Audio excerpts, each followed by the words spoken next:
Hi everyone, welcome to the Highlights from Ukraine podcast, your daily audio summary of the latest news reported in the Ukrainian media. My name is Artem, and here is the news.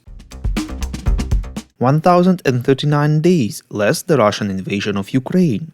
Volodymyr Zelenskyy responded to Slovak Prime Minister Robert Fico's threats to shut off electricity supply to Ukraine due to Kyiv's decision to suspend Russian gas transit after 2024, reports European Pravda.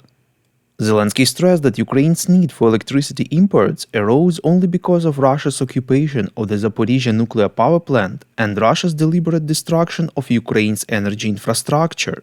Quote, "It appears that Putin gave Fico the order to open the second energy front against Ukraine at the expense of the Slovak people's interests.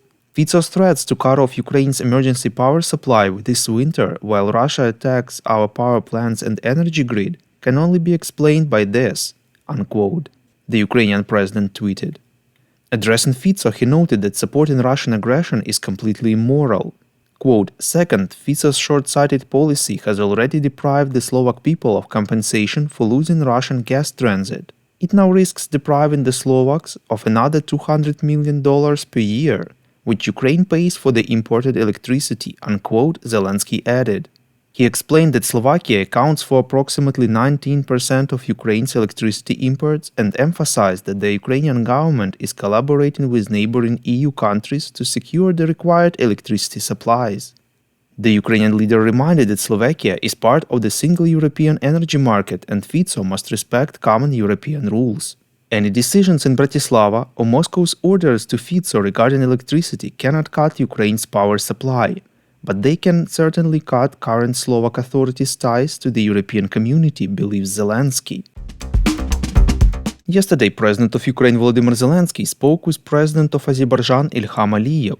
In his evening video address, Zelenskyy informed that he expressed condolences to the president and the people of Azerbaijan in connection with the recent plane crash. On 25th of December, an Embraer aircraft of Azerbaijan Airlines en route from Baku to Grozny crashed near Aktau in Kazakhstan.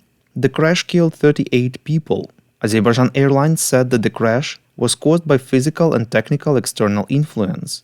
Rashad Nabiev, Minister of Digital Development and Transportation of Azerbaijan, said that eyewitnesses' accounts and holes in the fuselage of the Azerbaijan Airlines plane that crashed in Kazakhstan indicate external influence as well.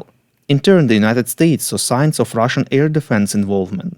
During a phone conversation with Azerbaijani President Ilham Aliyev, Russian leader Vladimir Putin apologized for the quote-unquote tragic incident. President Zelenskyy said that he has no doubt that the full truth about the crash can be established and that Russia will not succeed in concealing anything. Quote, "Ukraine will provide all the necessary assistance and we call on every country to support Azerbaijan in this situation.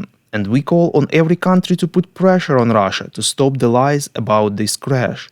Same lies as were told about MH17, about the Boeing shot down over the Donetsk region," unquote. Zelenskyy also instructed the Ukrainian intelligence to share all the facts that it has about the crash with its partners. We would really appreciate if you could rate us, ideally with 5 stars, and leave a glowing review in the app where you're listening to this podcast, Apple Podcasts, Spotify, and others. This really helps more people to find out about the highlights from Ukraine and truth about Russia's invasion. The President of Ukraine met business representatives, reports Ekonomichna Pravda. The purpose of the meeting was to synchronize the government and entrepreneurs and ensure the stable work of the latter.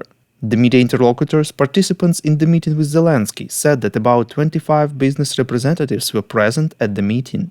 Many were unable to join due to holidays. According to a participant in the meeting, the president wanted to hear from business in person. Another interlocutor says that the purpose of the meeting was to understand where exactly and how the president and his team can help business, plus once again to convey that he appreciates the contribution of business to the economy. The authorities focused on the issue of stable operation of enterprises in the coming year. Business in turn touched on cases of VAT refunds, as well as general issues, the adoption of the law on the bona fide acquire, amendments to the Code of Criminal Procedure, proposed by the Council of Entrepreneurs. According to the meeting participants, the president immediately delved into the details of the businessman's questions and tried to reach a decision on each of them. Quote, most of the tasks were immediately assigned to people from his team, unquote, says another interlocutor in business circles. Thank you for listening to the Highlights from Ukraine podcast. We're a commercial initiative of just two people, and we need your help to grow. Share information about the podcast, rate us in the app, subscribe to our Patreon. With your support, we are getting better. We call on you to demand from governments of your countries to impose the toughest sanctions possible on Russia and its citizens to stop their invasion of Ukraine.